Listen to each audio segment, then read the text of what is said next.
Big boss season 9లో ఎన్ని ట్విస్టులతో, ఎన్నో మలుపులతో కొనసాగుతుందని చెప్పడంలో ఎలాంటి సందేహం అయితే లేదు. ఇక ఇందులో భాగంగానే ఈరోజు తీసుకున్న తనుజ నిర్ణయం మరి సూపర్ అనేది చెప్పుకోవాలి. సో, అసలు విషయానికొచ్చేస్తే ఈ వారం డబుల్ ఎలిమినేషన్ ఉంది. ఇక ఇందులో భాగంగా మొదటి ఎలిమినేషన్ అంటే సాటర్డే ఎపిసోడ్‌లో భాగంగా సాయిని ఎలిమినేషన్ చేసి బిగ్ బాస్ హౌస్ నుంచి బయటకు పంపించేశారు.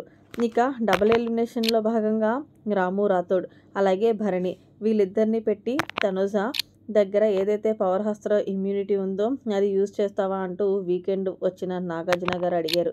దీంతో తనుజ, సార్ నేనైతే బర్నీ గారికే యూజ్ చేయాలని అనుకుంటున్నాను. ఎందుకంటే కనుక లాస్ట్ టైము హిమానియల్ దగ్గర ఏదైతే పవర్ హస్త్రం ఉందో దాంతో రాము రాథోడ్ని సేవ్ చేశారు, బర్నీని పంపించేశారు. సో, అందుకే నా దగ్గర ఉన్న ఏదైతే ఇమ్యూనిటీ పవర్ ఉందో ఆ పవర్తో అయితే కనుక నేను బర్నీ గారిని సేవ్ చేద్దాం అనుకుంటున్నాను. రాము నేనేమి చేయలేనురా, సారీరా అంటూ తనుజ అయితే చెప్పుకొచ్చింది. సో, ఫైనల్గా మరి రామును ఎలిమినేషన్ చేశారని తెలిసింది.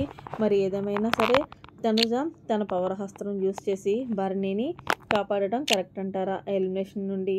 లేకపోతే రాముని కాపాడి ఉండుంటే బాగుండేదా అనేది గెస్ చేసి కామెంట్ చేయండి. మరిన్ని లేటెస్ట్ అప్డేట్స్ కోసం బిగ్ బాస్ సీజన్ 9లో ఇప్పటికే సండే ఎపిసోడ్ కూడా అయిపోయింది. సండే ఎపిసోడ్, సాటర్డే ఎపిసోడ్ కూడా సాటర్డేనే షూట్ చేస్తారు. మరి మొత్తానికి ఈ వారం డబుల్ ఎలిమినేషన్లో బలైన సాయి, అలాగే రాము రాథోడ్ వీళ్ళిద్దరిది కూడా కరెక్ట్ ఎలిమినేషన్ అనా లేదా అనేది కూడా కామెంట్ చేయండి. మరిన్ని లేటెస్ట్ అప్డేట్స్ కోసం మన ఛానల్ సబ్స్క్రైబ్ చేసుకోండి. Thanks for watching. By by. Have a nice day.